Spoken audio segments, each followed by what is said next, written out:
हे कृष्ण करुणा सिंधु दीनबंधो जगत्पते गोपेश गोपिका कांत राधा कांत नमस्तुते।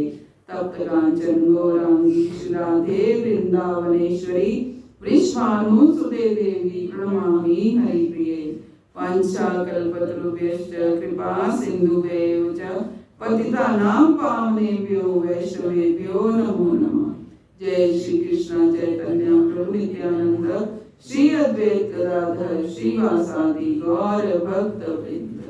हरे कृष्णा कृष्णा कृष्णा हरे हरे, हरे राम राम राम हरे हरे। हरे कृष्ण।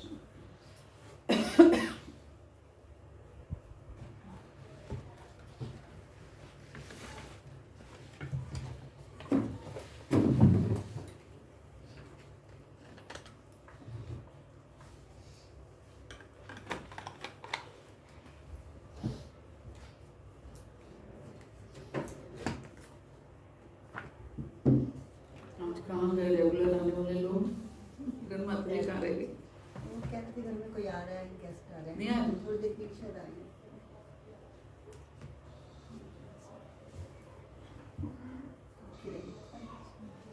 गेस्ट आ रहे हैं। हरे कृष्णा। तो आज रविवार है और रविवार को हम एक स्पेशल विषय पर चर्चा करते हैं। और आज का विषय क्या है, किसको पता है? आदर्श गृहस्थ जीवन। तो ये विषय मैंने इसलिए चुना क्योंकि इस विषय को चुनने से मेरे दो काम हो रहे थे। एक तो हम जितने भी लोग यहाँ एकत्रित होते हैं, आज हालांकि रेगुलर लोग भी नहीं हैं, किरण माता जी नहीं है, शर्मा जी नहीं है, वो नहीं आ रहे क्या? शर्मा जी नहीं आ रहे क्या? तो लेकिन सबके सब ग्रस्त हैं,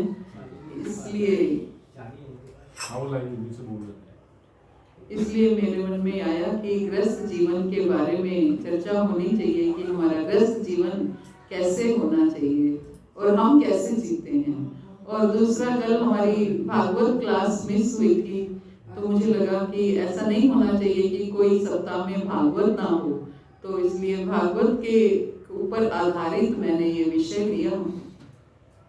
तो कोई भी काम, कोई भी जो चर्चा है वो बिना शास्त्रों पर आधारित अगर है तो उसका वो निष्फल है एक तरह से। तो शास्त्रों पर आधारित ही हर चर्चा होनी चाहिए और होती है।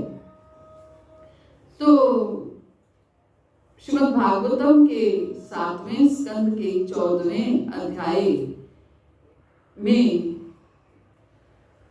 युधिष्ठिर महाराज नारद जी से पूछते हैं कि एक आदर्श ग्रस्त जीवन कैसा होना चाहिए, एक आदर्श पारिवारिक जीवन कैसा होना चाहिए। हम सब ग्रस्त में हैं, परिवारों में रहते हैं और हम अपना जीवन अधिकतर खाने पीने, मौज मस्ती करने में, इंद्रिय तृप्ति करने में व्यतीत कर देते हैं।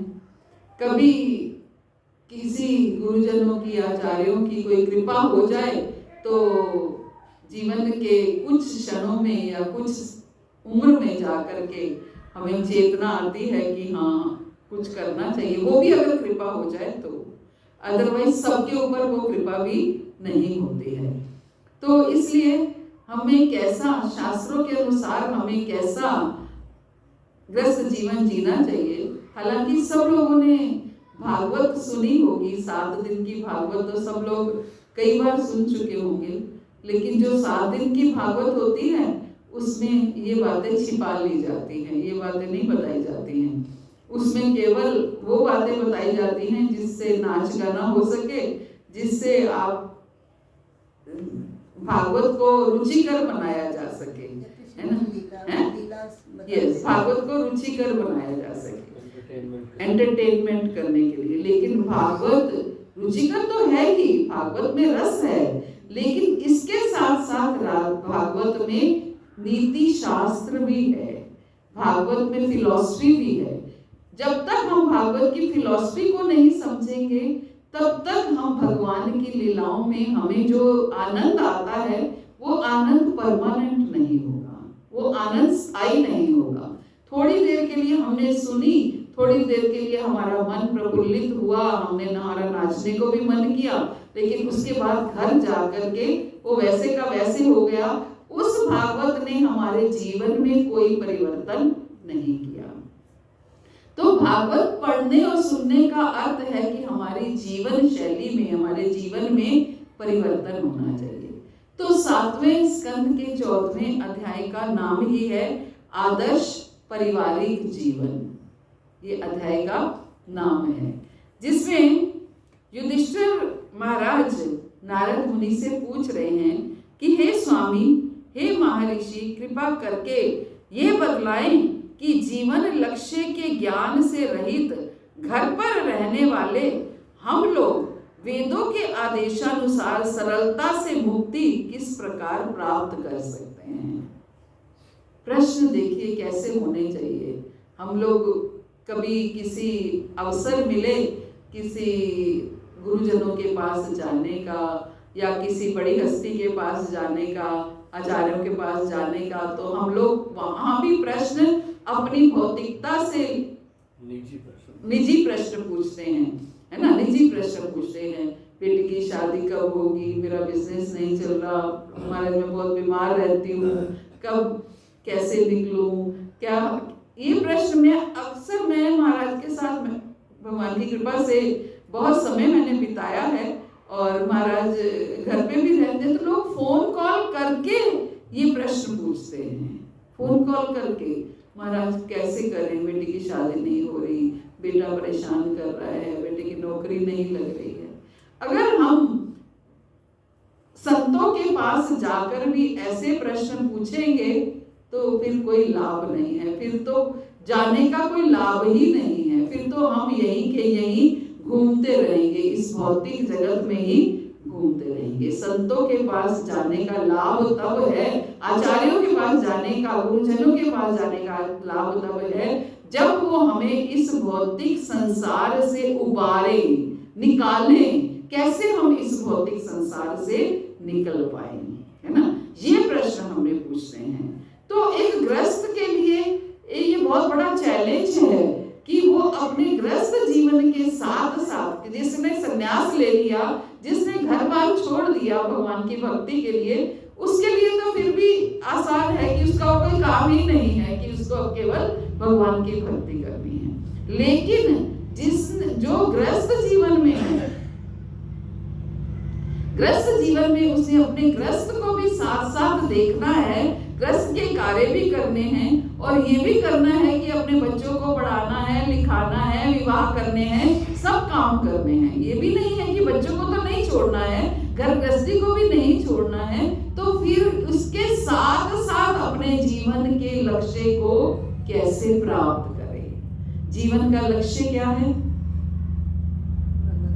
भगवत प्रेम प्राप्त करना, ये हमारे जीवन का लक्ष्य है। लेकिन होता क्या है कि हम समय पर हमारे जीवन के लक्ष्य बदलते रहते हैं। टाइम टू टाइम हमारे जीवन के लक्ष्य बदलते रहते हैं। हम छोटे हैं तो अच्छे स्कूल में एडमिशन हो जाए, अच्छे कॉलेज में एडमिशन हो जाए, अच्छी नौकरी लग जाए, फिर अच्छा लड़का या लड़की मिल जाए जिससे हम विवाह कर पाए।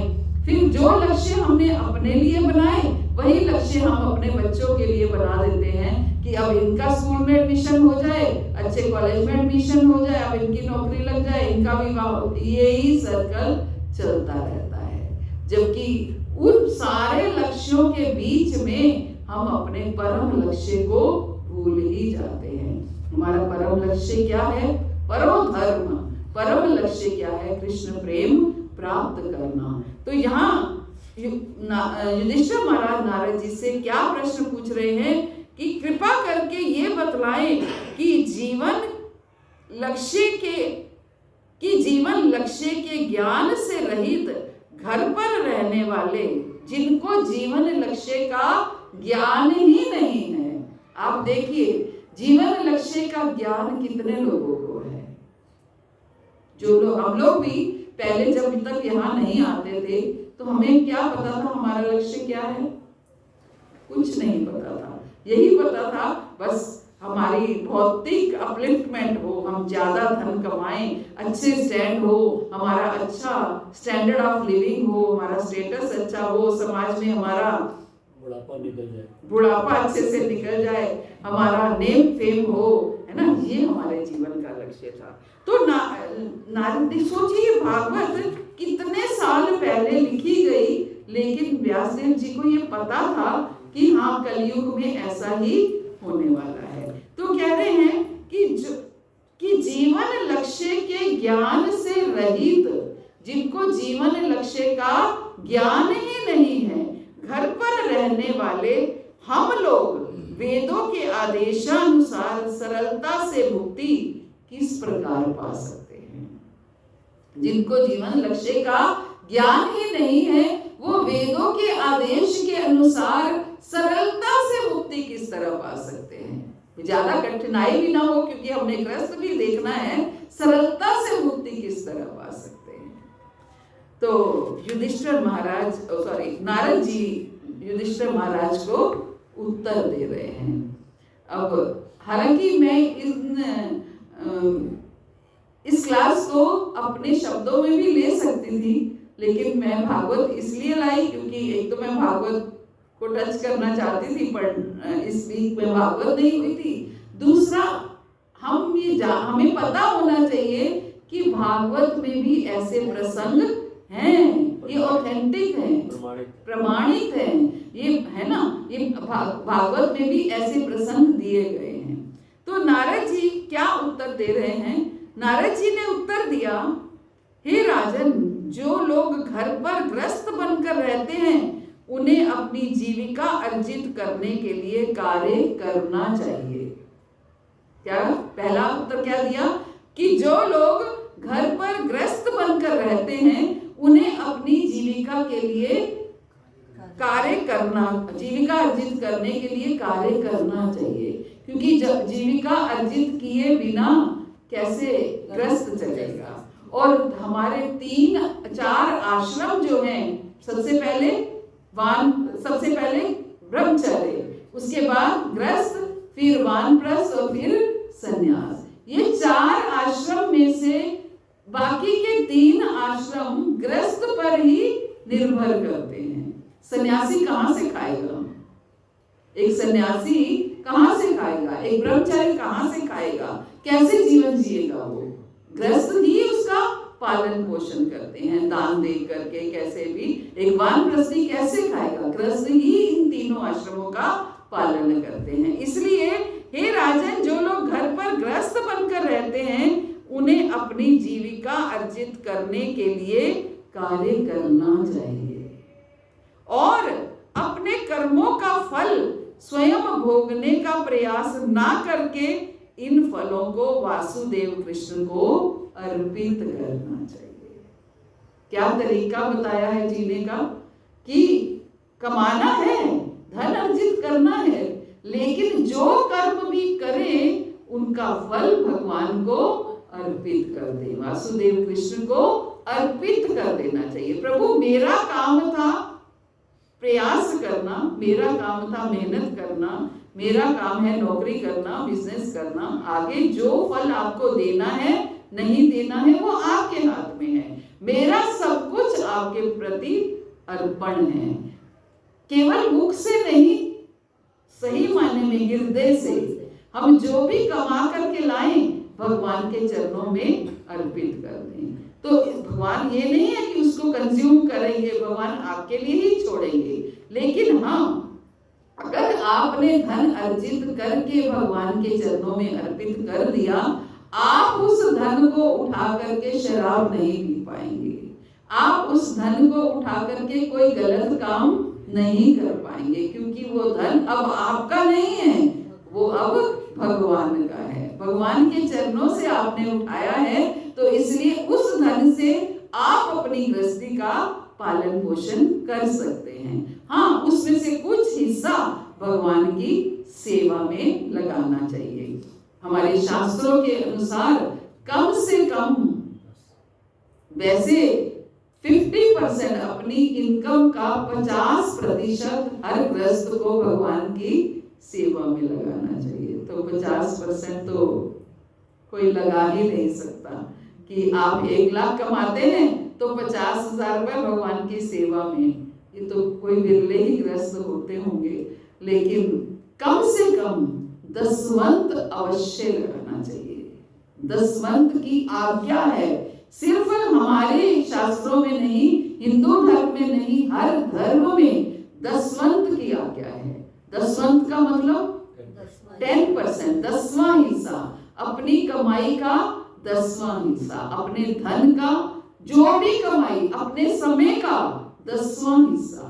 दिन में 24 घंटे हैं तो एक दिन में 24 घंटे 10वां हिस्सा 2 घंटे 40 मिनट, तो 2 घंटे 40 मिनट कम से कम भगवान की सेवा में लगाना चाहिए। वैसे तो 24 के 24 घंटे सततम कीर्तनीयम तो भगवान की सेवा में लगाने चाहिए, लेकिन हमें कम से कम 10%, 2 घंटा 40 मिनट जरूर लगाना चाहिए। अगर आप 1 लाख रुपया कमाते हैं तो कम से कम 10% यानी कि 10,000 रुपए भगवान की सेवा में अवश्य लगाने चाहिए, है ना। और आप देखिए पहले लोग क्या करते थे, बहुत से बच्चे होते थे घरों में। आपने सुना होगा सिख धर्म में जो है ना, एक घर का एक सिखिज्म कैसे बना, घर के एक बच्चे को सिख बना देते थे, सरदार बना देते थे। किस लिए? हिंदू की रक्षा करने के लिए, हिंदुत्व की रक्षा करने के लिए। क्योंकि सरदार का मतलब है लीडर, बोल्ड होते थे, उनको भाई बोल्ड है, अब ये इस रक्षा में काम आएंगे। तो अगर 10 बच्चे हैं तो एक बच्चा पूर्ण रूप से समर्पित कर दिया, अब ये सेवा में लगेगा। लेकिन आज तो 1-1, 2-2 बच्चे हैं तो ये काम तो संभव नहीं है ना। लेकिन गुरु महाराज तो हमेशा कहते हैं एक बच्चा आपको स्पेशल इस काम के लिए पैदा करके देना चाहिए। जो नए गृहस्थ हैं उनको एक बच्चा सेवा के लिए देना चाहिए पैदा करके। सच में तो कैसे संसार वरना कैसे चलेगा, संसार वरना गर्त में गिरता चला जाएगा। अगर इस संसार में धर्म की रक्षा करने के लिए लोग नहीं होंगे, फुल टाइम प्रचारक नहीं होंगे, तो कैसे धर्म का प्रचार होगा। हम जैसे क्या कर लेंगे, थोड़ा बहुत कुछ कर लिया, लेकिन जो पूर्ण रूप से समर्पित हैं उनकी बात कुछ अलग है ना। तो ये क्या कह रहे हैं, अपने कर्मों का फल स्वयं भोगने का प्रयास ना करके इन फलों को वासुदेव कृष्ण को अर्पित करना चाहिए। इस जीवन में वासुदेव को किस तरह प्रसन्न किया जाए, इसे भगवत भक्तों की संगति के माध्यम से भली भांति सीखा जा सकता है।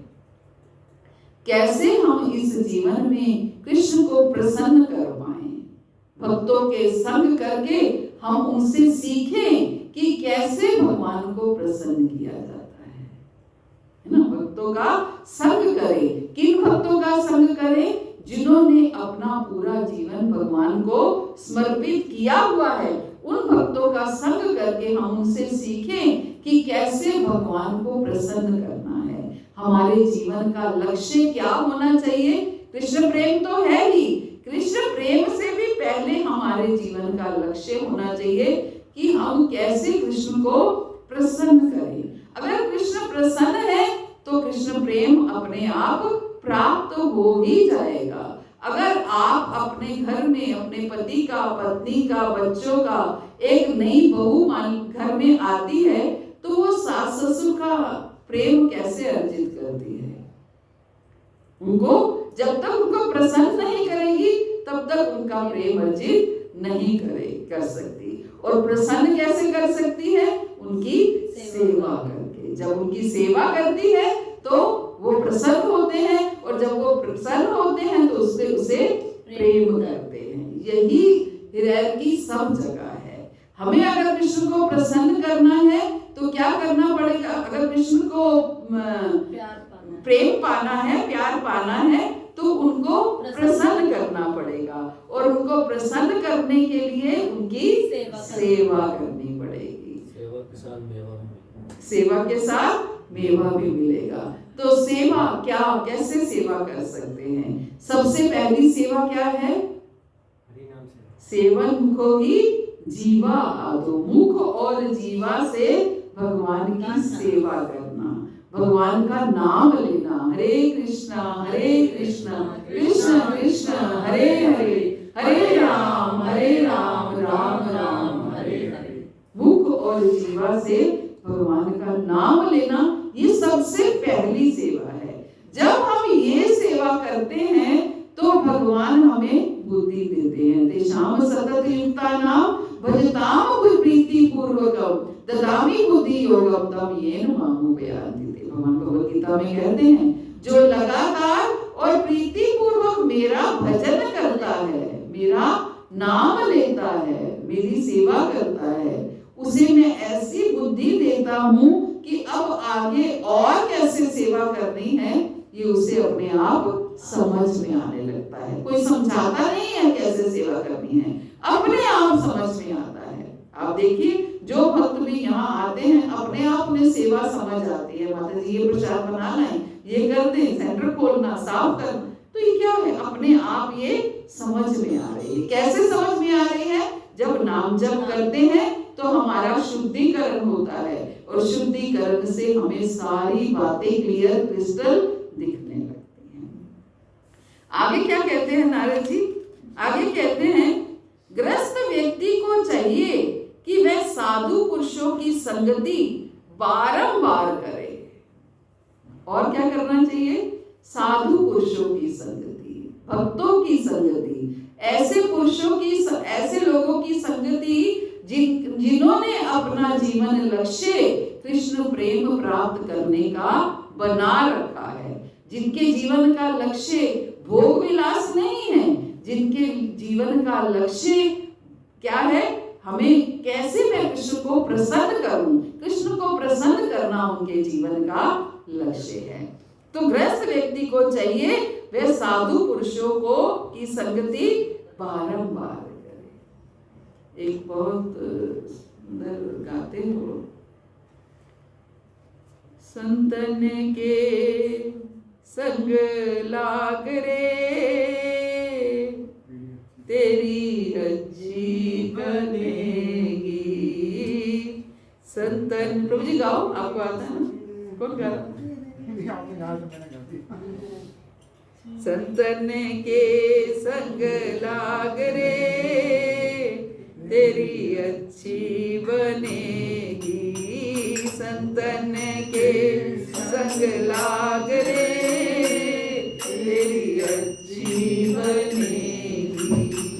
अच्छी बनेगी तेरी बिगड़ी बनेगी, अच्छी बनेगी तेरी बिगड़ी बनेगी। हो जाग सके तो जाग रे तेरी अच्छी बनेगी।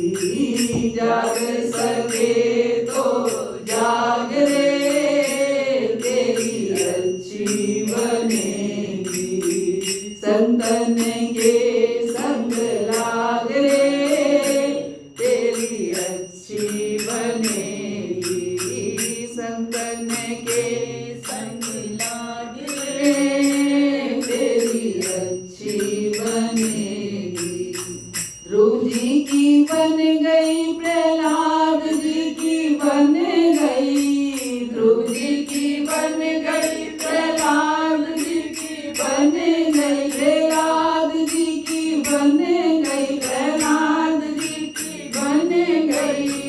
हरि कीर्तन में लाग रे तेरी अच्छी बनेगी। हरि कीर्तन में लाग रे तेरी अच्छी बनेगी। संतन के संग लाग रे तेरी अच्छी बनेगी। कागा से तोहे हंस बनावे, कागा से तोहे हंस बनावे। सच में आप देखिए, दीक्षा क्यों जरूरी है? इसीलिए जरूरी है। दीक्षा लेने से हम संतों के चरणों में स्थान मिलता है। जब संतों के चरणों में स्थान मिलेगा तभी भगवान के चरणों में स्थान मिलेगा। ये दीक्षा का लाभ है ना। पहले संतों के चरणों में स्थान मिलेगा, फिर कृष्ण के चरणों में स्थान मिलेगा, क्योंकि संत ही हमें क्या कौवे से हंस बना देते हैं। वरना हम भी कहीं संडे को कहीं बड़े होते, कहीं मॉल्स में, कहीं थिएटर्स में, कहीं भी क्लब्स में संडे एंजॉय करना कौन नहीं चाहता। लेकिन यहाँ मुट्ठी भर 7 लोग 8 लोग यहाँ बैठे हैं तो क्या बनने के लिए? हंस बनने के लिए।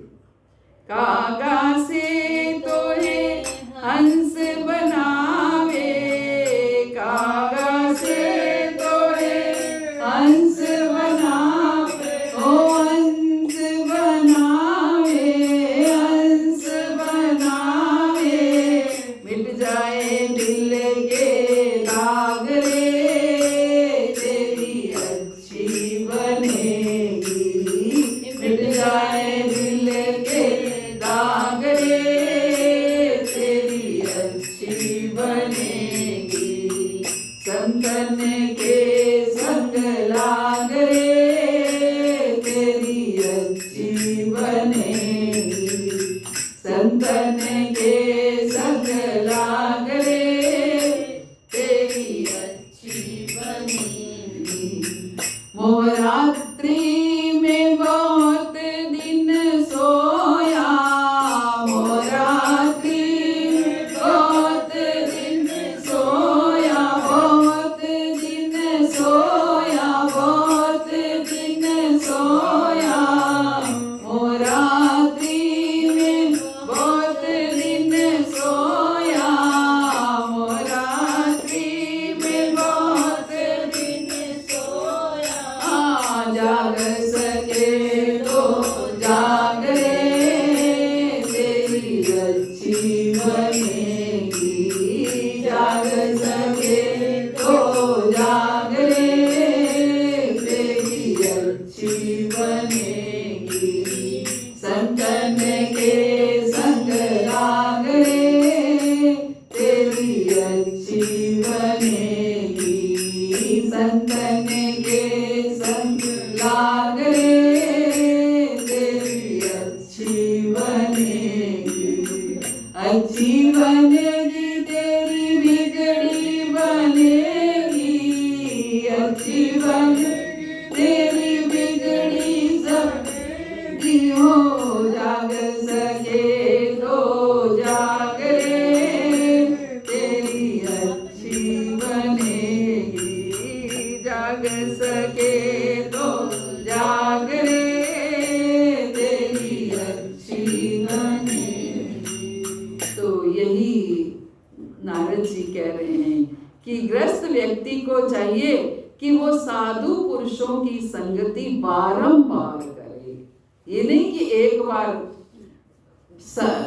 मैं देखती हूँ गुरुजनों को भी जो भी मिलेगा किस भावना से मिलते हैं लोग कि आशीर्वाद दे दीजिए, बस मुझे आशीर्वाद दीजिए, आशीर्वाद।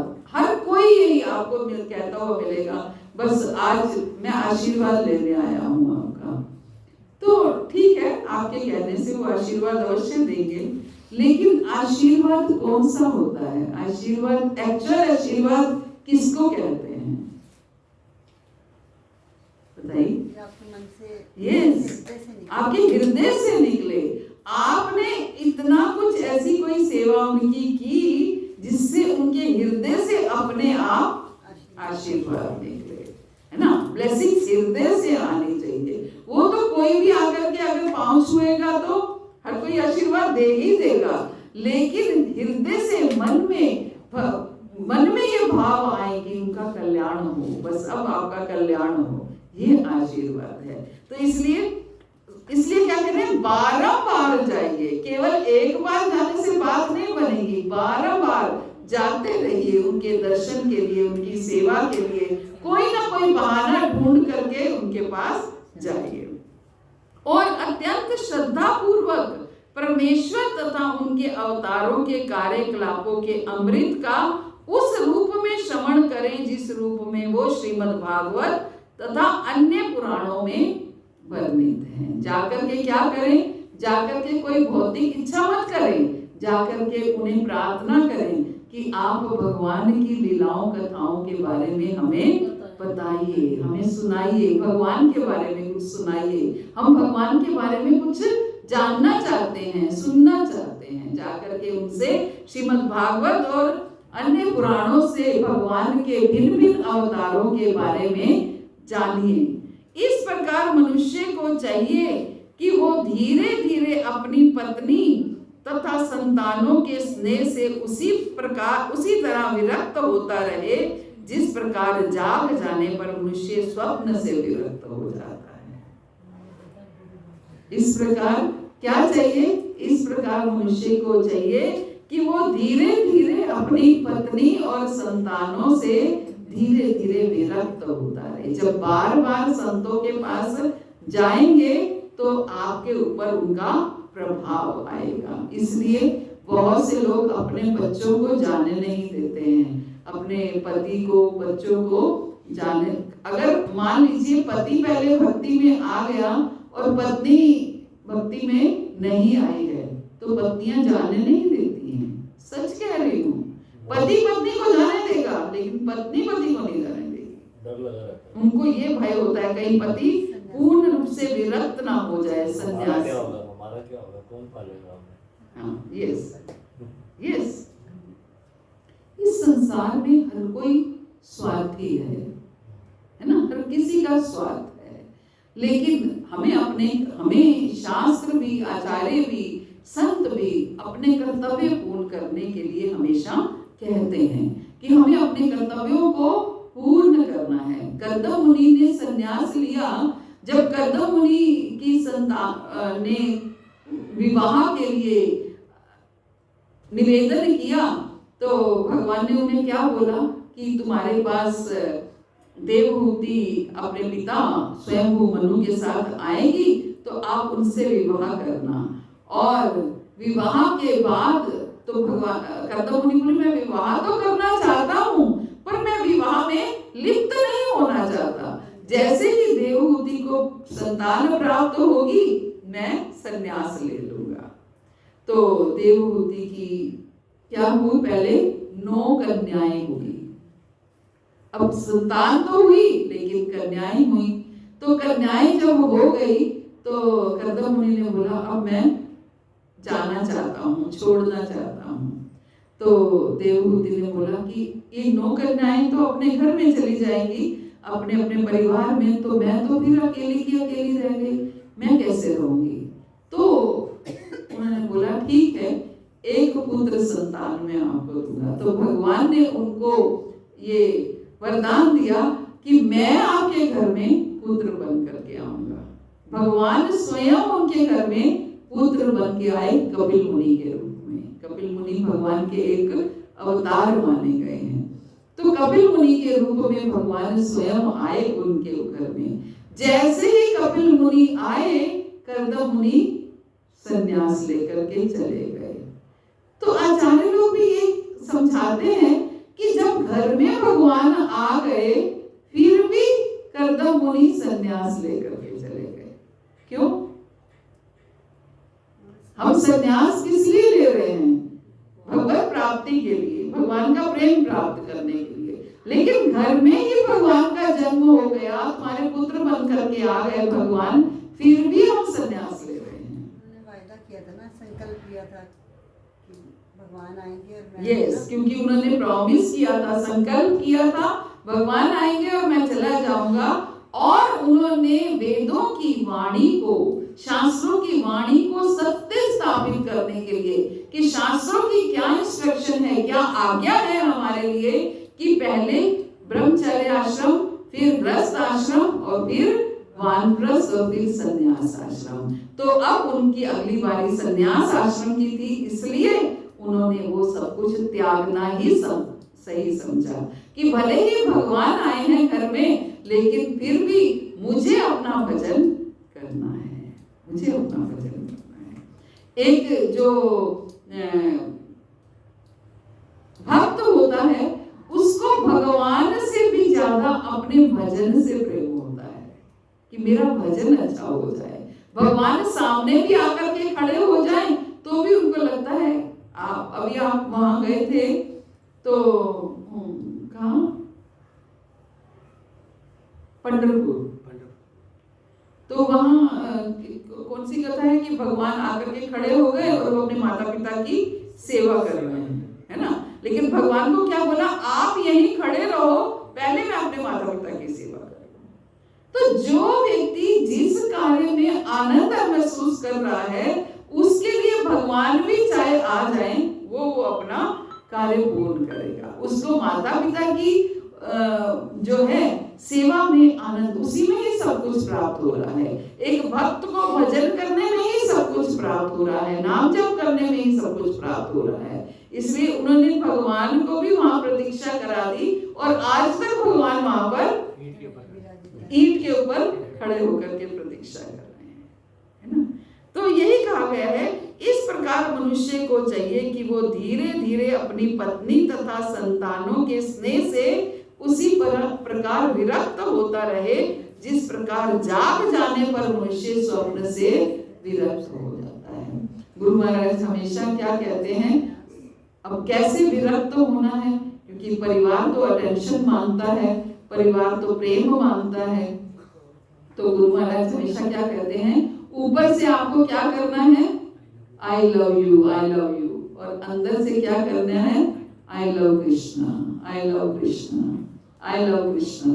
अंदर से आई लव कृष्णा, ऊपर से आई लव यू बोलते रहो, ताकि उनको ये लगता रहे कि आप उनसे प्रेम करते हो। परिवार के लोगों से हमें कर्तव्य पूरे करते रहो, उनके खान पान का, उनकी जो भी जरूरतें हैं उनका पूरा ध्यान रखो और ये सब करो। ऐसे करके आप विरक्त हो जाओ। बहुत मुश्किल है माता जी, लेकिन यस, इतना आसान होता तो हर कोई करना लेता। मुश्किल है, बिल्कुल मुश्किल इसलिए है क्योंकि हम खुद लिप्त हो जाते हैं, हम खुद लिप्त हो जाते हैं। हमें खुद को बच्चों के साथ, परिवार के साथ आसक्ति होती है। हम ये नहीं कह सकते कि परिवार हमें नहीं छोड़ता, है ना।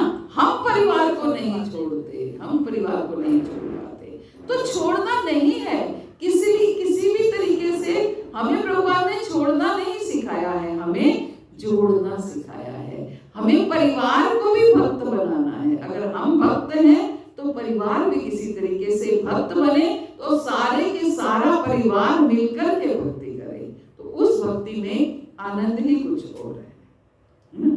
हमारे घर में मेरी डॉटर आती है और मेरे सन इन लॉ आते हैं और साथ में उनकी फैमिली भी आ जाती है, कभी उनके mother in law, father in law, सब लोग आ जाते हैं। ऐसा कभी होता ही नहीं कि कीर्तन ना हो, क्योंकि सारे ही डिवोटीज हैं, तो शुरुआत ही कीर्तन से होती है। ड्राइंग रूम में ही हमारा, मतलब बाहर ही फ्रंट में ही मंदिर है, तो सारे बैठ के पहले कीर्तन करेंगे, फिर बातचीत करेंगे, वहीं भोग लगेगा, वहीं प्रसाद पाएंगे, यही कुछ होता है। तो वो भी एक छोटा सा सत्संग हो जाता है। तो पूरा परिवार अगर भक्त होता है तो अपने आप आपकी चर्चा भी भगवान के बारे में होगी, धाम के बारे में होगी, भक्तों के बारे में होगी, यही चर्चा होगी, है ना। इसलिए पूरे परिवार को भक्त बनाना है, छोड़ना नहीं है हमें।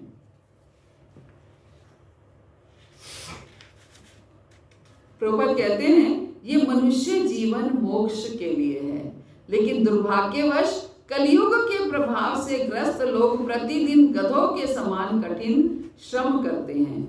वे प्रातः काल उठते और जीविकोपार्जन करने के लिए 100 मील की यात्रा करते हैं। विशेष रूप से पाश्चात्य देशों में मैंने देखा है कि लोग जीविकोपार्जन के लिए कार्यालय तथा फैक्ट्रियों में जाने के लिए प्रातः 5 बजे जग जाते हैं। प्रातः 5 बजे जाग जाते हैं। कलकत्ता तथा मुंबई में भी लोग ऐसा ही करते हैं। वे अपने अपने ऑफिस और फैक्ट्री में कठिन श्रम करते हैं और घर लौटते समय 3-4 घंटे यातायात में बिताते हैं। तब वो 10 बजे सो जाते हैं और फिर से अपने कार्यों में और ऑफिस में जाने के लिए सुबह फिर से 5 बजे उठ जाते हैं। यही आजकल का जो सिनेरियो है वो यही है। आजकल के बच्चे 16-16 घंटे काम करते हैं। आप उन बच्चों को अगर आप कहोगे कि आपको 2 घंटे निकाल करके नाम जप करना है, कहाँ से वो 2 घंटे निकालेंगे? उनके पास समय ही नहीं है, सोने का ही समय नहीं है उनके पास। तो ये हमें ट्रेनिंग बच्चों को देनी है कि इतना धन के पीछे हमें नहीं भागना है, धन उतना ही चाहिए जिससे हमारा संसार चलता रहे। आगे बताएंगे और मैरिज नहीं होती लड़की तो 1 लाख रुपए सैलरी है महीने। किसकी? हमारे भांजे की है, समझ लो 1 लाख रुपए सैलरी है। क्योंकि लड़कियां भी उतना एक्सपेक्ट करती हैं। ये कम है, 2.5-3 लाख तो यही, क्योंकि यही पैकेज चल रहा है। पैकेज इतना होना चाहिए, 24 लाख 30 लाख ये पैकेज होने चाहिए, क्योंकि इच्छाएं इतनी बढ़ गई हैं। हमारी इच्छा, आप देखिए आवश्यकता कितने से पूरी हो जाती है। आपको भोजन करना है, अच्छा से अच्छा भी आप भोजन कर लोगे तो कितना खा लोगे। हाँ, आप चाहोगे कि रोज मैं होटलों में जाकर के खाऊं, 5 स्टार्स में जाऊं, ये एंजॉय करूं, तो धन चाहिए। आज के बच्चे यही एंजॉय करना चाहते हैं, अदरवाइज तो धन कितना चाहिए आपको अपनी जीविका चलाने के लिए, कितना धन चाहिए, है ना। प्रभुपाद ने तो खिचड़ी का इतना सुंदर फॉर्मूला बताया है कि खिचड़ी खाओ और आनंद से रहो, लेकिन आज वो समय नहीं है। लेकिन जो भक्त हैं वो करते हैं, अपने लिमिटेड रिसोर्सेज से अपने घर को चलाते हैं। खिचड़ी को मतलब साइंस में न्यूट्रिशन वैल्यू में सबसे टॉप पे बिल्कुल है ही, सब है ही, क्योंकि उसमें सब कुछ है। वेजिटेबल्स भी डालो, दाल भी डालो, राइस भी डालो, सब कुछ डालो, और लाइट का लाइट आपके पेट के लिए एकदम सही। पनीर तो सबसे नीचे है। हाँ बिल्कुल, पनीर सबसे नीचे होगा। आगे क्या कहते हैं, वास्तविक विद्वान को चाहिए कि वह शरीर पालन के लिए जितना आवश्यक हो उतना ही अर्जित करने के लिए कार्य करे। आगे क्या बता रहे हैं, क्या चाहिए कि शरीर पालन के लिए जितना आवश्यक हो उतना ही अर्जित करने के लिए कार्य करे। कार्य तो लोग ज्यादा करते हैं, अर्जित कम करते हैं। कार्य तो नहीं, जितना शरीर, कहने का अर्थ है जितना शरीर पालन के लिए धन चाहिए उतना ही काम करें। हम लोग क्या करते हैं, और चाहिए और चाहिए, ये दिल मांगे और चाहिए और चाहिए, है ना। कि एक स्टोरी है ना कि एक किसी व्यक्ति की स्वीट शॉप थी, हलवाई की दुकान थी, तो बहुत चलती थी, बहुत बढ़िया। तो दूर दूर से लोग उसके पास आते थे मिठाई लेने के लिए, और बहुत रश रहता था, तो बहुत प्रसन्न रहता था। तो एक बार किसी व्यक्ति ने बोला कि आप की इतनी अच्छी दुकान चलती है, आप इतनी दूर दूर से लोग आते हैं, आप एक दुकान और खोल लो। तो बोले उससे क्या होगा, उससे क्या होगा, आप और धन अर्जित करोगे। बोले उससे क्या होगा, और लोग आपके पास आएंगे। बोले उससे क्या होगा, आपको और सुख भोग ऐश्वर्य मिलेगा। बोले उससे क्या होगा, उससे आप और प्रसन्न रहोगे। मैं प्रसन्न तो मैं अभी भी हूँ, तो फिर मुझे क्या करना है, क्यों मैं इतनी हेडेक लूं कि मैं और दुकान खोलूं। आप देखिए आज कोई भी जो भी काम चलता है, हल्दीराम से लेकर के जो भी कोई, सब चेन्स बन जाती हैं, है ना, चेन्स बन जाती हैं। तो आप सोचिए जितना काम एक्सपेंड होता है उतनी हेडेक तो बढ़ती ही है। उतना आपका समय, आपकी बुद्धि, आपका शरीर, सब कुछ उतना ही उसमें इन्वॉल्व होता है। हम कब भक्ति के लिए समय निकाल पाएंगे। फिर लोग कहेंगे हमारे लिए तो कर्म ही पूजा है, भगवान ने तो बोला है कर्म ही पूजा है। भगवान ने कहीं नहीं बोला है कर्म ही पूजा है। बताइए कहाँ दिखाइए हमें, कौन से श्लोक में भगवान ने बोला है कर्म ही पूजा है, कहीं नहीं बोला है। ये बस एक मिथ बन गया है कि भगवान ने तो बोला है कर्म ही पूजा है। भगवान ने बोला आप कर्म योग से भी मुझे प्राप्त कर सकते हो, ये भगवान ने बोला है। कर्म योग से भी मुझे प्राप्त कर सकते हो। कर्म योग मतलब अपने कर्म का को मेरे साथ योग करके, मुझसे जोड़ करके मुझे प्राप्त कर सकते। कर्म करते हुए मेरी भक्ति, आप कर्म को मेरे साथ जोड़ो, कर्म का फल मुझे प्रदान करो। ना तो हम कर्म का फल प्रदान करते हैं, ना तो हम कर्म को जोड़ते हैं। तो हम बस एक मिथ बना लिया। भगवान ने तो बोला कि कर्म जो है वो करो, है ना। उन्होंने तो ये बोला। तो क्या कह रहे हैं, वास्तविक विद्वान को चाहिए कि वो शरीर पालन के लिए जितना आवश्यक हो उतना ही अर्जित करने के लिए कार्य करे और पारिवारिक मामलों से अनासक्त होकर मानव समाज में रहे। पारिवारिक मामलों से अनासक्त होकर। लेकिन हम तो जहां कहीं क्लैश होता है, अगर मान लीजिए कहाँ टाई होता है, तो हम फेवर अपने परिवार की, अपने बच्चों की करेंगे, है ना। कहीं भी कुछ होता है तो हम फेवर अपने बच्चों की करते हैं। तो पारिवारिक मामलों से अनासक्त कैसे हो सकते हैं? तो क्या एक आदर्श पारिवारिक जीवन का क्या बताया गया है? पारिवारिक मामलों से अनासक्त होकर मानव समाज में रहें, यद्यपि बाहर से वो उसमें अत्यधिक आसक्त प्रतीत हो। ये वही बात है, बाहर से वो परिवार के साथ आसक्त प्रतीत हो, लेकिन अंदर से अनासक्त होकर रहना है ना। अंदर से अनासक्त होकर रहना है। कैसे कर सकते हैं ये? प्रभु जी कह रहे हैं बहुत कठिन है माता जी ये, है ना। तो कैसे इस कठिन काम को कैसे आसान बनाया जाए? माता जी ज़्यादा से ज़्यादा भक्तों के संग में अगर हम रहेंगे और ज़्यादा से ज़्यादा क्या नाम हम भगवान की कथा सुनेंगे तो हमारी भौतिक मतलब तरफ हमारा समय कम रहेगा, तो उससे धीरे धीरे करके हम अनासक्त हो सकते हैं। बिल्कुल, हमें जिस चीज को प्राप्त करना है, गुरु महाराज कहते हैं गाते रहोगे तो गवैया बन जाओगे, बजाते रहोगे तो बजैया बन जाओगे। तो जिसका भी हम संग करेंगे, जिसका भी हम अभ्यास करेंगे, वो हम प्राप्त करेंगे। अगर हम ज्यादा से ज्यादा भक्तों के संग में रहेंगे तो हम पर भक्तों का प्रभाव पड़ेगा। ज्यादा से ज्यादा भौतिक लोगों के संग रहेंगे, उन लोगों के संग रहेंगे जो केवल खाना पीना सोना आहार निद्रा भय मैथुन में लगे रहते हैं, तो हम भी वैसे हो जाएंगे। अब ज्यादा से ज्यादा उन लोगों का संग करेंगे जो हर समय अपने परिवार के ही बारे में सोचते हैं, कैसे इनको और अच्छा बनाऊं, कैसे इनके लिए और धन अर्जित करूं, तो हम भी वैसे बन जाएंगे। आप देखिए हर कोई ये चाहता है कि हम भी खाएं, हमारे बच्चे भी खाएं और बच्चों के लिए भी हम छोड़ के जाएं। अगर 3 बेटे हैं तो तीनों का अलग अलग घर बना कर जाएं। क्यों भाई, वो क्या करेंगे, है ना। पूत कपूत तो धन क्यों साजे, पूत सपूत तो धन क्यों साजे। उन्हें करने दो, उनको अपना जीवन जीने दो।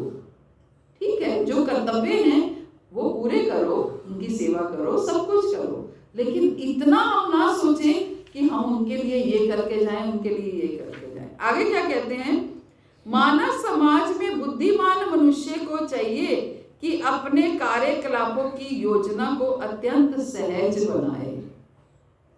क्या कह रहे हैं, मानव समाज में बुद्धिमान मनुष्य को चाहिए कि अपने कार्यकलापों की योजना को सहज बनाए, आसान बनाए, कि ऐसे ऐसे योजनाएं ना बना ले जिसको हम पूरा ही ना कर पाए। हम ये कहें कि मेरी तो ग्रेटर क्लास में 1000 गज की कोठी जरूर होनी चाहिए, तो भाई मैं तो सारी उम्र भी लगी रहूं तो भी नहीं बना सकती हूँ। तो फिर इसी में ही जब अपना गोल इतना हाई सेट कर लिया तो फिर मैं उसी में ही लगी रहूंगी, उसी में ही कार्य करती रहूंगी। ये पैसा आया, इसको यहाँ इन्वेस्ट करूँ, शेयर मार्केट में डालूं, फिर शेयर मार्केट में डाला तो ये टेंशन रही कहीं पैसा डूब ना जाए, ये ना हो जाए। इसलिए भक्तों के लिए शेयर मार्केट वर्जित है, वर्जित है। हमारा एक नियम है कि हमें शेयर मार्केट में पैसा इन्वेस्ट नहीं करना है, ताकि ये टेंशन ना रहे, है ना।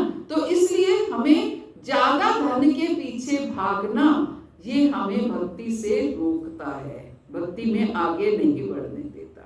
हमारा अगर लक्ष्य भगवत प्रेम प्राप्त करना का है, भगवान का हम कैसे प्रेम प्राप्त करें, भगवान की कैसे सेवा करें, तो उसके ठीक है हमें धन उतना अर्जित करना है जिससे हमारा जीवन सही तरीके से चलता रहे। तो एक बुद्धिमान मनुष्य को चाहिए अपने कार्यकलापों की योजना को अत्यंत सहज बनाए। वो सिकंदर था, सिकंदर सिकंदर दोनों हाथ खाली खाली, है ना, मेरी बह जाऊं तो मेरे दोनों हाथ बाहर कर। इतना धन बटोरा, इतना धन बटोरा कि कुछ नहीं छोड़ा उसने। उसको ये था कि किसी के पास भी सोने की अशर्फियां नहीं होनी चाहिए। अनाउंसमेंट करा दी उसने कि किसी के पास सोने, जिसके पास जितनी सोने की अशर्फियां हैं वो यहाँ जमा हो जानी चाहिए। सबने जमा करा दी, फिर भी ये देखने के लिए कि कहीं किसी के पास सोने की अशर्फी है तो नहीं। उसने अनाउंसमेंट कराई कि जो भी सोने की अशर्फी, एक अशर्फी देगा उसको मैं अपनी बेगम दे दूंगा। तो एक बेचारा मंद बुद्धि था, उसको ये लगा कि राजा की बेगम मिल रही है एक अशर्फी से, अपनी माँ के पीछे पड़ गया कि मुझे एक अशर्फी दो, मैं अपने राजा बेगम दे रहा है एक अशर्फी से। बोले तू पागल है, कौन अपनी बेगम देगा अपने एक अशर्फी से? नहीं मिल रही है।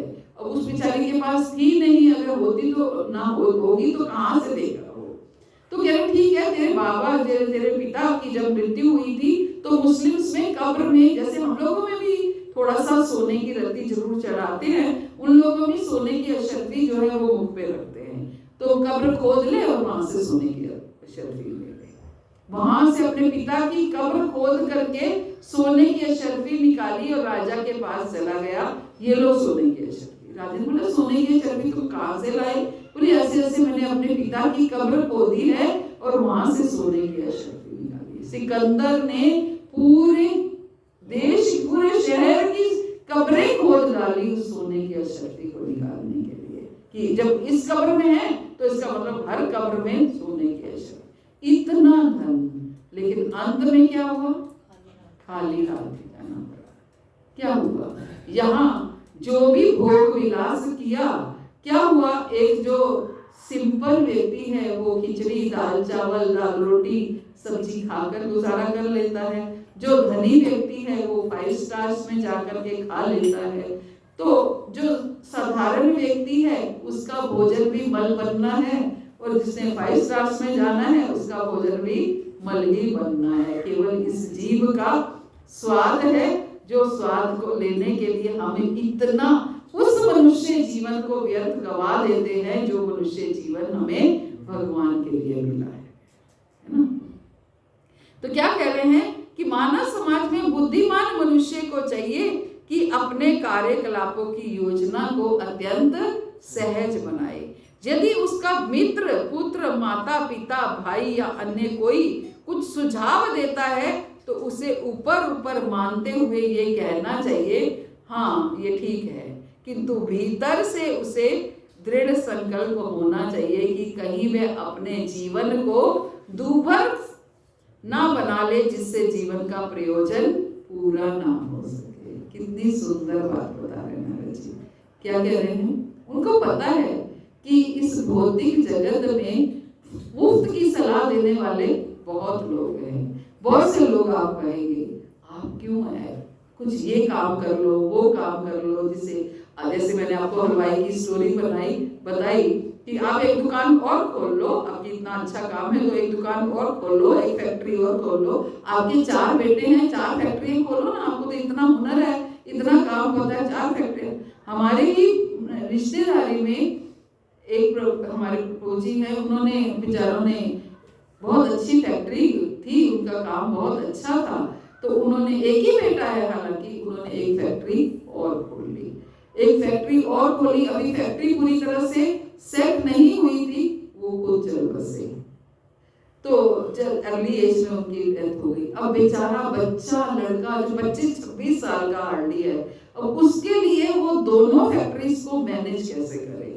वो तो अभी काम सीख रहा था, तो काम सीखते सीखते ये एपिसोड हो गया, तो अब वो क्या करे, है ना। इसलिए कभी कभी हम ज्यादा, एक बेटा था उसी फैक्ट्री में भी एडजस्ट करके काम चल सकता था, लेकिन हम और लोग भी सलाह देते हैं और कर लो, एक बेटे के लिए कर लो, एक अपने लिए कर लो, एक ये कर लो, है ना। इस तरीके से क्या कह रहे हैं कि लोग उसे, यदि उसका मित्र, पुत्र, माता पिता, भाई या अन्य कोई कुछ सुझाव देता है तो उसे ऊपर से कह दो हाँ ठीक है करेंगे, यही कर रहे, यही मैं भी यही सोच रहा हूँ, यही करेंगे, तो ये करते हुए हाँ करते हुए, लेकिन भीतर से ये दृढ़ संकल्प होना चाहिए कि कहीं वे अपने जीवन को दूभर तो नहीं बना लेगा, कहीं वो 4 फैक्ट्रीज बना तो ले, 4 ऑफिसेस खोल तो ले, लेकिन जीवन दूभर हो गया।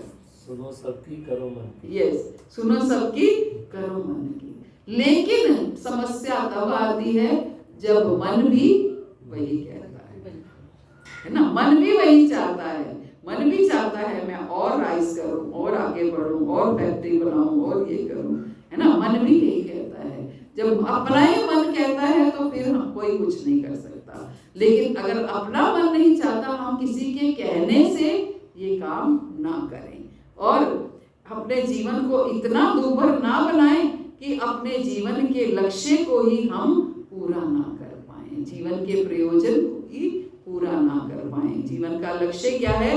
भगवत प्रेम हमारे जीवन का लक्ष्य है, और अगर हम उस लक्ष्य को ही पूरा ना कर पाए तो फिर कोई लाभ नहीं है, फिर बार बार हमें इस भौतिक जगत में आना पड़ेगा और बार बार ये भौतिक जगत के कष्टों को सहना पड़ेगा।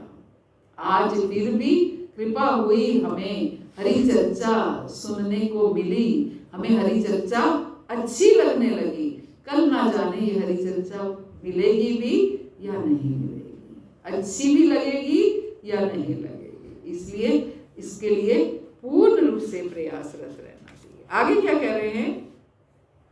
भगवान द्वारा उत्पन्न प्राकृतिक पदार्थों का उपयोग जीवों के शरीरों तथा आत्माओं का पालन करने के लिए किया जाना चाहिए। जीवन की आवश्यकताएं 3 प्रकार की हैं, वे जो आकाश से उत्पन्न हैं, वे जो पृथ्वी से उत्पन्न हैं तथा वे जो वायुमंडल से उत्पन्न होती हैं। तो अपनी आवश्यकताओं को भौतिक पदार्थों, ये जो प्राकृतिक पदार्थों से पूर्ण करने का प्रयास करना चाहिए। प्रभुपाद कहते हैं हर गृहस्थ के घर में एक गाय होनी चाहिए और हर गृहस्थ के घर में एक किचन गार्डन होना चाहिए, है ना, खेती अपनी होनी चाहिए, जिससे कि वो अपना जो भरण पोषण, अपना सर्वाइवल ठीक से कर पाए। और पहले ऐसा होता भी था, अब धीरे धीरे इतना ये सिस्टम बिगड़ गए हैं सारे कि कुछ भी नहीं हो पाता है। आगे कहते हैं शरीर के पालन के लिए जितने धन की आवश्यकता हो उतने के स्वामित्व का ही अधिकार रखना चाहिए। शरीर के पालन के लिए जितने धन की आवश्यकता हो उतने के स्वामित्व का अधिकार रखना चाहिए, किंतु जो इससे अधिक का स्वामी बनने का कामना करता है उसे चोर मानना चाहिए और प्रकृति के नियमों द्वारा दंडनीय होना चाहिए। जो इससे ज्यादा अधिक स्वामी बनने की कामना करता है, किससे ज्यादा? जितने से हमारा सर्वाइवल होता हो। बहुत दूर की बात नहीं है, लाल बहादुर शास्त्री, सब जानते हैं उनको, हमारे प्रधानमंत्री, कौन से? दूसरे प्रधानमंत्री। तो उनके एक मित्र ने उनसे बोला कि मुझे 3000 रुपए चाहिए, उस समय की बात है, मेरी बेटी की शादी है या मेरे जो भी परिवार में जो फंक्शन है। तो उन्होंने बोला कि भाई मेरे पास तो 3000 रुपये नहीं है, मुझे तो 500 रुपये उस समय उनकी सैलरी थी, तो मेरी तो 500 रुपये, प्रधानमंत्री की भी सैलरी होती है, तो उनकी 500 रुपये उस समय सैलरी थी, तो मुझे तो 500 रुपये मिलते हैं जिससे मेरे घर का गुजारा होता, मैं अपनी पत्नी को दे देता हूँ तो वो उससे घर का गुजारा करती है। तो मित्र चला जाता है, उसकी पत्नी उनके मित्र को, आता जाता रहता है, उनके मित्र को 3000 रुपये दे देती है। तो जब उसका काम हो जाता है तो वो 3000 रुपये लौटाने आता है, तो शास्त्री जी को आकर के 3000 रुपये देता है कि ये 3000 रुपये हैं। तो शास्त्री जी कहते हैं मैंने तो नहीं दिए थे आपको 3000 रुपये। बोले आपकी पत्नी ने मुझे 3000 रुपये दिए थे। तो अच्छा ठीक है, जाकर के पत्नी से पूछते हैं कि 3,000 आपने दिए थे क्या? बोले हाँ मैंने दिए थे। बोले आपके पास 3,000 कहाँ से आए? बोले आप जो मुझे 500 रुपया देते हो उसमें मैंने सेविंग कर करके ये 3,000 रुपये मेरे पास थे, तो मैंने सोचा उनका काम चल जाए, उनको मैंने दे दिया।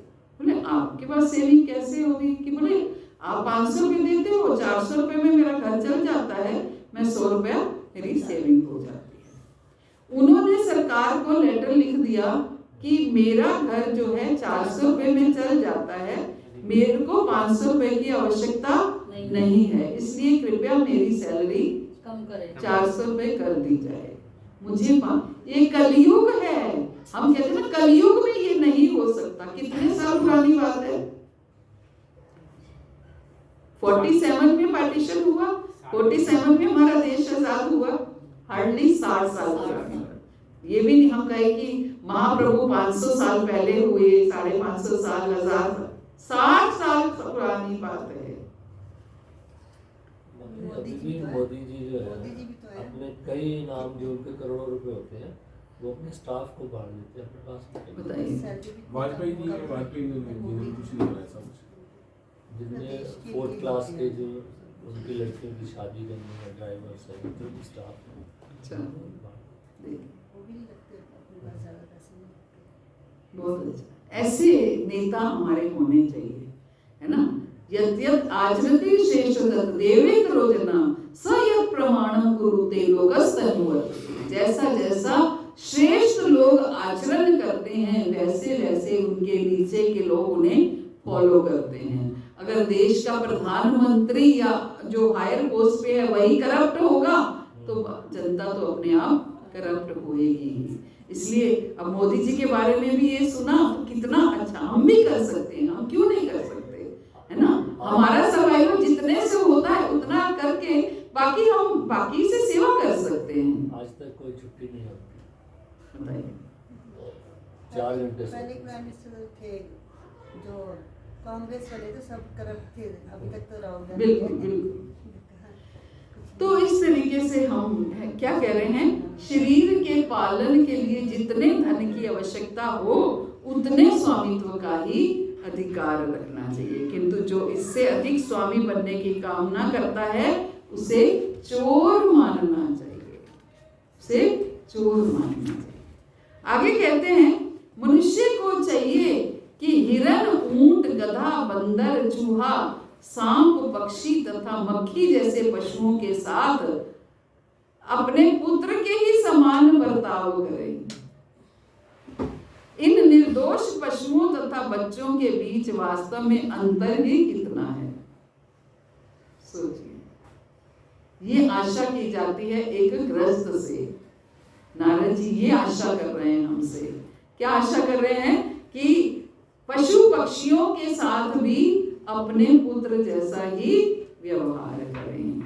मनुष्य को चाहिए हिरण, ऊंट, गधा, बंदर, चूहा, सांप, पक्षी तथा मक्खी जैसे पशुओं के साथ अपने पुत्र के ही समान व्यवहार।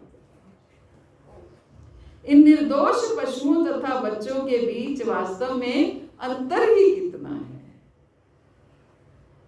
लेकिन फिर इस चीज का ध्यान रखना है, जैसे भरत महाराज ने हिरण से प्रेम किया, है ना। हिरण की क्या किया, लुक आफ्टर की, उनकी देखभाल करने में वो हिरण में इतने आसक्त हो गए कि उनका पूर्ण रूप से उनमें लिप्त हो।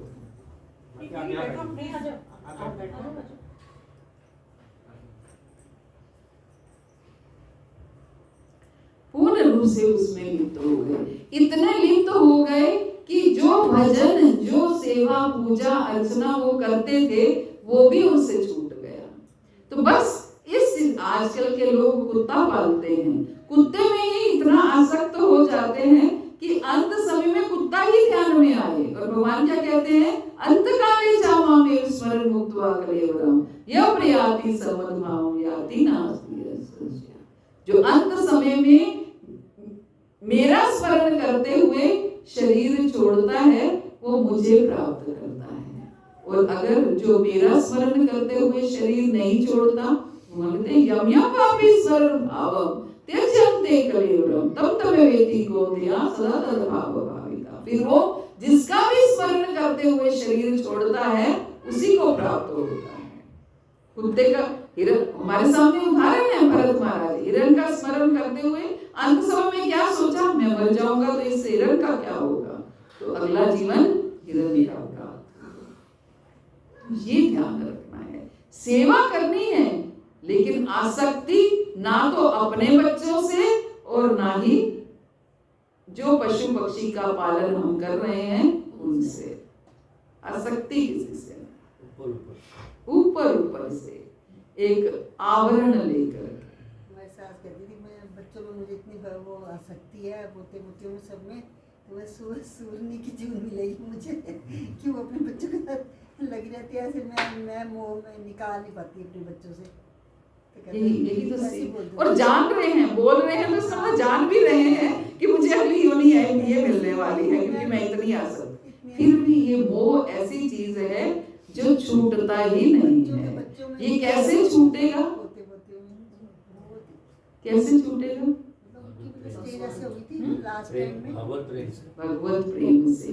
जब इस जीवा को बेटर टेस्ट मिलेगा तो हल्का टेस्ट अपने आप छूटेगा।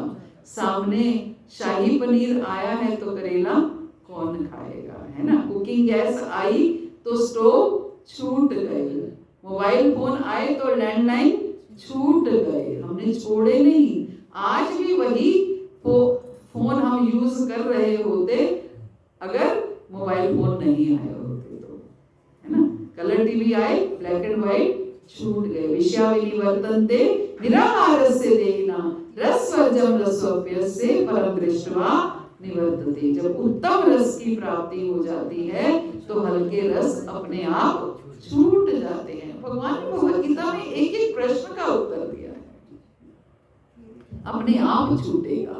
हमें क्या करना है, हमें छोड़ना नहीं है, पहले भगवान के नाम को अपने जीवन में जोड़ना है। जब भगवान का नाम जुड़ेगा तो बाकी चीजें अपने आप छूटती चली जाएंगी, हमें छोड़नी नहीं है। अपने आप भक्ति इतनी करते थे, सुबह 4 बजे उठ के नहा धो के गुरुद्वारे जाना, ग्रंथ साहब जी का पाठ करना, घर में जपजी साहब का, सुखमनी साहब का पाठ, भगवत गीता। एंड टाइम तक कहते मैं पढ़ नहीं पा रही, मेरे आगे से भगवत गीता हटाओ मत, मुझे इसको खाना है। मतलब इतनी भक्ति करने के बावजूद भी वो कहते थे कि मेरा मुँह नहीं छूटता पोते पोतियों से, कि मुझे ऐसी जून मिलेगी मैं उनसे मुँह से नहीं निकल पाती।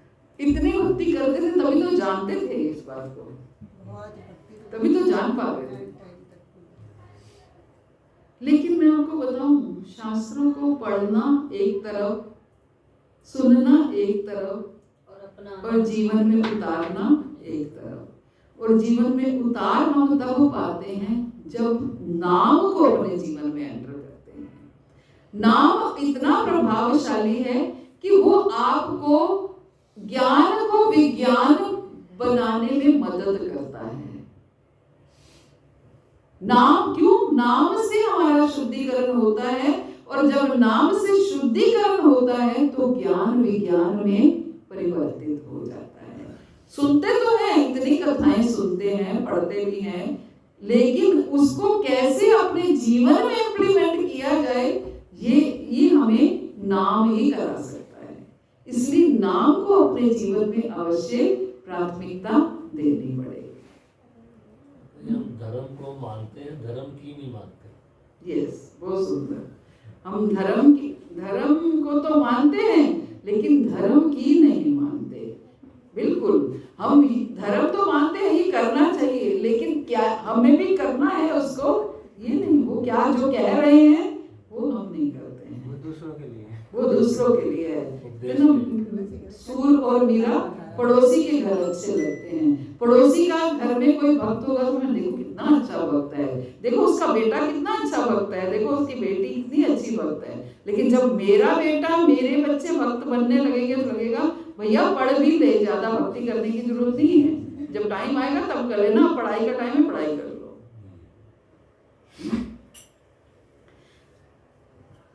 आगे कहते हैं, यदि कोई ब्रह्मचारी सन्यासी या वानप्रस्थ ना होकर मात्र ग्रस्त हो तो उसे धर्म, अर्थ या काम के लिए अधिक कठिन श्रम नहीं करना चाहिए।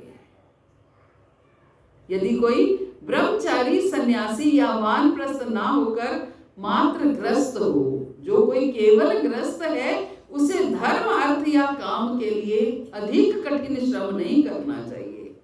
यहाँ तक कि ग्रस्त जीवन में भी स्थान तथा काल के अनुसार न्यूनतम प्रयास से जो कुछ भगवत कृपा से उपलब्ध हो जाए, उसी से अपना जीवन यापन करके संतुष्ट रहना चाहिए। ग्रस्त जीवन का सबसे बड़ा हथियार क्या है? संतोष। जीवन में संतोष होना चाहिए। कहते हैं 3 चीजों से संतुष्टि कभी नहीं होनी चाहिए और 3 चीजों से हमेशा संतुष्ट होना चाहिए। अपने धन से हमेशा संतुष्ट होना चाहिए, अपनी पत्नी से या पति से हमेशा संतुष्ट होना चाहिए, और अपने खान पान से कि मेरे घर में तो रोज ही खिचड़ी बन जाती है, वो देखो रोज कितना अच्छा खाते हैं। अपने घर के खान पान से हमेशा संतुष्टि होनी चाहिए, और अपने नाम जप से कभी संतुष्टि नहीं होनी चाहिए, अपने दान से कभी संतुष्टि नहीं होनी चाहिए। उसमें लालच लोल्यम रखना चाहिए, और भक्तों के संग में कभी संतुष्टि नहीं होनी चाहिए, और संग प्राप्त हो, और संग प्राप्त हो। तो इस तरीके से तो क्या कह रहे हैं कि यहाँ तक कि ग्रस्त जीवन में भी स्थान तथा काल के अनुसार न्यूनतम प्रयास से जो कुछ भगवत कृपा से उपलब्ध हो जाए, भगवान की कृपा से जो प्राप्त हो जाए, उसी से अपना जीवन यापन करते हुए संतुष्ट रहना चाहिए। मनुष्य को अपने आप को उग्र कर्म में नहीं लगाना चाहिए, उग्र कर्म में नहीं लगाना चाहिए कि ये नहीं, और एक फैक्ट्री चल गई तो चलो एक और खोल लो, एक दुकान चल गई तो चलो एक और खोल लेते हैं। उग्र कर्म में मनुष्य को नहीं लगाना चाहिए। आपका एक से काम चल रहा है, बस उसी में ही हमें संतुष्ट रहना चाहिए। तो वैसे तो बहुत कुछ है, लेकिन समय को देखते हुए हमें यहाँ छोड़ना पड़ेगा, कि 2 बज चुके हैं, अभी हम माला करेंगे। तो क्या कंक्लूजन है इस क्लास का? आज हमने जो चर्चा की 1 घंटे से, उसका क्या हमने सीख पाए, क्या जान पाए? हम सब ग्रस्त हैं, हम इस ग्रस्त में हम क्या जान पाए, और कैसे हम अपने जीवन में इसको उतारेंगे, ये हमें चर्चा करनी चाहिए। बताइए। ऊपर से आई लव यू, अंदर से आई लव कृष्णा। ऊपर से आई लव यू, अंदर से आई लव कृष्णा। कर पाएंगे क्या? कोशिश करेंगे तो हो जाएगा। तो हमें अवश्य ये प्रयास करना है कि ऊपर से आई लव यू, अंदर से आई लव कृष्णा। और दूसरा पॉइंट, भगवान श्री कृष्ण को केंद्र बना के अपने गृहस्थ जीवन के सभी कर्तव्य पूरे करने हैं। भगवान श्री कृष्ण को केंद्र बना करके अपने गृहस्थ जीवन के सारे कर्तव्यों को पूर्ण करना है। बस ये ध्यान रखना है कि हम उसमें कर्तव्यों की आड़ में लिप्त ना हो जाएं। होता क्या है, भक्त क्या है, कर्तव्य ही पूर्ण करता है, लेकिन कर्तव्य पूर्ण करने की आड़ में वो लिप्त हो जाता है। और आसक्ति नहीं होनी चाहिए, आसक्ति नहीं, किसी में हमारी आसक्ति ना हो। लेकिन किसी से अगर ये बात कहें तो ये लगता है कि अगर आसक्ति नहीं होगी तो ग्रस्त चलेगा कैसे? ग्रस्त में एक दूसरे से प्रेम तो होना ही चाहिए। तो हमें अपने बच्चों से, पति से, पत्नी से, माता पिता से, सबसे प्रेम तो होना ही चाहिए। तो फिर अपनी ड्यूटी पूरी करो। हाँ, प्रेम हो, प्रेम तो सारे जगत से होना चाहिए। बिना प्रेम के तो ये जगत चल ही नहीं सकता। और जो इस जगत से प्रेम नहीं करता वो भगवान से भी प्रेम नहीं कर सकता। जगत को मानना चाहिए कि ये भी प्रभु का ही है। यस, जगत को मानना चाहिए ये भी प्रभु का ही है। तो सच में जो जगत से प्रेम नहीं करता वो भगवान से प्रेम नहीं कर सकता, क्योंकि उसको प्रेम की डेफिनेशन ही नहीं पता उसको प्रेम करने का अभ्यास ही नहीं है। जो व्यक्ति सामने है उससे तो वो प्रेम कर नहीं पा रहा, और जो कृष्ण सामने दिख नहीं रहे हैं उनसे कैसे प्रेम करेगा, है ना? यस, नहीं बिल्कुल आपने ये पॉइंट बोला बहुत अच्छा है ना? जो सामने दिख नहीं रहे हैं उनसे कैसे प्रेम करेगा? जो सामने दिख रहे हैं हम उनसे ही प्रेम नहीं कर पा रहे हैं। लेकिन बस प्रेम की आड़ में हम इतने आसक्त ना हो जाएं कि हम अपने परम धर्म को भूल जाएं। सवे पुंसाम परो धर्मो यतो भक्ति रघोषजे अहेतु की अप्रतिहता ये आत्मा सुप्रसिद्धि। सवे पुंसाम परो धर्मो, मनुष्य का परम धर्म क्या है? कि अहेतु की भक्ति करना, ऐसी भक्ति करना जिसके पीछे कोई स्वार्थ ना हो, कोई इच्छा ना हो, है ना? निस्वार्थ भक्ति करना। जो हम कर्म करें भगवान को समर्पण करें, जो कर्म करें वो भगवान को समर्पित कर दें। प्रभु आपका ही दिया। और क्या पॉइंट पड़ा? हमें उतना ही धन संचय करना चाहिए। यस, जितनी जितना आवश्यकता है। शास्त्री जी की स्टोरी हमने अभी सुनी। ये सबसे कठिन है, सच में सबसे कठिन है। जितना धन की आवश्यकता है उतना धन अर्जित करें। भगवान क्या कहते हैं? अनन्यास्यन्तो माम ये जना पर्युपास्ते तेषां नित्याभियुक्तानां योगक्षेमहाम्यहम्। जो अनन्य भाव से मेरा भजन करता है उसके मैं सारी आवश्यकताएं पूर्ण करता हूँ। भगवान भी क्या कह रहे हैं? आवश्यकताएं पूर्ण करता हूँ। इच्छाओं की बात नहीं करी है भगवान ने। हम क्या करते हैं? हम इच्छाओं में लिप्त हो जाते हैं, है ना? इस चीज का हमें थोड़ा सा, अगर हम सतर्क रहेंगे अपने जीवन में, अलर्ट रहेंगे, कहीं मैं ये गलती कर तो नहीं रहा, तो अवश्य कल्याण हो सकता है।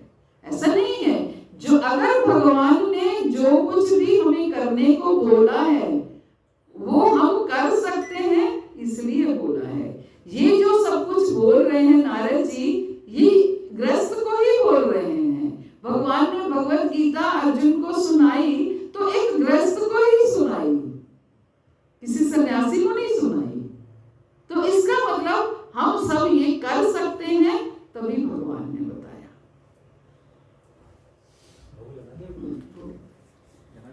यस, माता जी आपने जो नहीं लगाया, नहीं लगाना।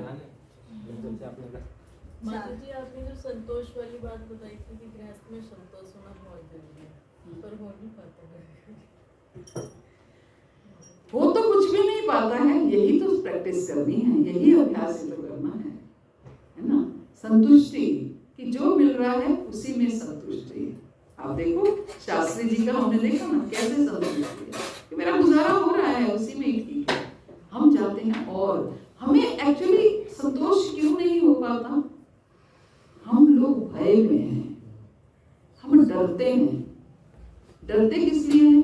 कहीं कुछ ऐसी आपदा ना आने पड़े जिसमें हमें धन की आवश्यकता हो, है ना? लेकिन भगवान क्या कहते हैं? जो भजहु रे मन श्री नंदन नंदन अभय चरणारविंद। अगर आप पूर्ण रूप से भगवान के भजन में समर्पित होकर लगे हो तो भजन का सबसे पहला परिणाम, सबसे पहला फल यही है कि आपको अभय प्रदान करेंगे भगवान, निर्भय हो जाओगे, है ना? ये माता जी निर्भय भी रहते हैं, पता भी रहता है कि भगवान ही करेंगे सब कुछ, ये पता रहता है। मतलब कुछ भी कैसी भी कोई बात हो, कृष्ण है ना साथ कृष्ण, लेकिन फिर भी दिमाग वहीं जाएगा घूम। यहार कोमल श्रद्धा तहार कृष्ण कनिष्ठ जन बोला गया है। अभी हमारी श्रद्धा क्या है? कोमल है, अभी श्रद्धा पूरी दृढ़ नहीं हुई है ना? इसलिए ध्यान रखना है, जो कुछ हो रहा है वो होने दीजिए। बस लक्ष्य क्या होना चाहिए? भक्ति नहीं छूटनी चाहिए, हमारा भजन ना छूटे, बस ये होना चाहिए। हरे कृष्णा। श्री प्रभुपाद की जय, गुरु महाराज की जय, आप सब लोग की जय। हम भजन संकीर्तन में जाते थे रेगुलर। एक वहाँ लड़का था जी, 3 घंटे तो वहाँ पर डांस डूंस करता रहता। तो लास्ट में वो एक प्रोजेक्ट पे काम कर रहा था, तो अपने देखते थे मैं यार ये लड़का पढ़ाई भी कर रहा है, इधर भी आ रहा है। माता जी वो हम भी नहीं सोच सकते, वो भी नहीं सोच सकते। उसका प्रोजेक्ट पास हुआ यूके में और प्रिंस चार्ल्स ने उसको डिनर पे दिया, इतना रिवार्ड बढ़ा। भक्ति का मैं साथ बिल्कुल बिल्कुल, अगर आप भक्ति के कर्म के साथ भक्ति को जोड़ लेते हो तो आपको कुछ नहीं करना, अपना कर्म करते रहो, भगवान है अपने आप करने वाले। रिजल्ट हमारी उम्मीद से भी ज्यादा। बिल्कुल बिल्कुल। मतलब 4 आश्रम में पहला आश्रम कौन सा था? ब्रह्मचारी। ब्रह्मचर्य। कोडियां दा मुल सी हीरियां दा पै गया, कोडियां दा मुल सी हीरियां दा पै गया, जदों दा मैं दाता तेरे दरिया के बह गया, जदों दा मैं दाता तेरे दरिया के बह गया, चंगे वेले माल का तू सुनिया पुकारा, शुक्र गुजारा तेरा, शुक्र गुजारा, शुक्र गुजारा तेरा, शुक्र गुजारा। भगवान का हर समय धन्यवाद देना चाहिए कि उन्होंने हमें ये भक्ति का मार्ग कम से कम दिखाया, हम कुछ जान पाए, कुछ समझ पाए। पहुंचेंगे नहीं पहुंचेंगे बिल्कुल नहीं सोचना।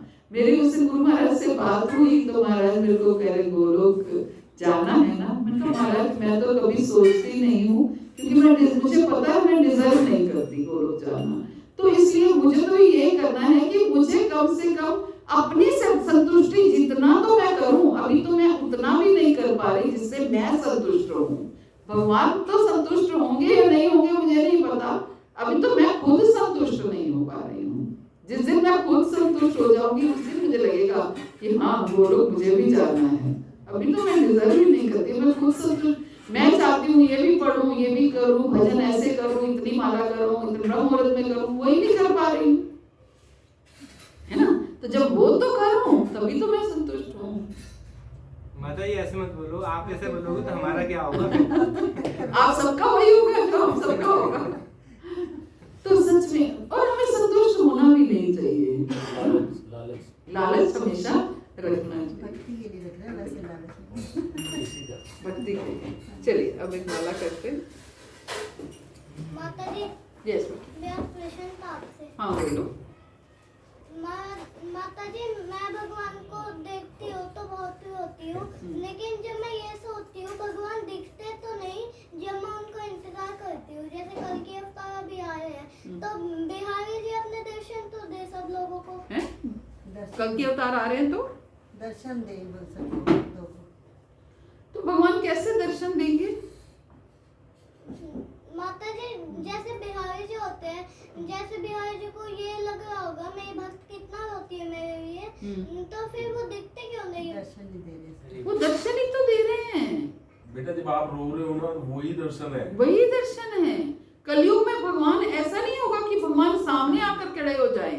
भगवान ये विग्रह रूप में है, भगवान नाम के रूप में है। कली काले नाम रूपे कृष्ण अवतार, कलयुग में नाम के रूप में कृष्ण ने अवतार लिया है। अगर आपके मुख से कृष्ण नाम आप ले पा रहे हो, राम नाम आप ले पा रहे हो, तो भगवान आपको दर्शन देख रहे हैं।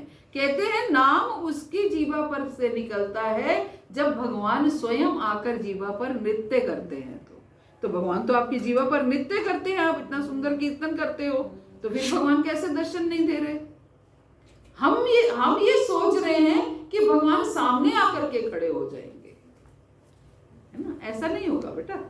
भगवान तो विग्रह रूप में हमारे सामने हैं, नाम रूप के सामने हैं। आप रोती रहो, रोना बहुत अच्छा है, भगवान के लिए रोना ही चाहिए, है ना। भगवान के लिए ही रोना चाहिए बस, और किसी चीज के लिए नहीं, कोई चॉकलेट के लिए नहीं, कोई चिप्स के लिए नहीं, केवल भगवान के लिए, है ना। हरे कृष्ण।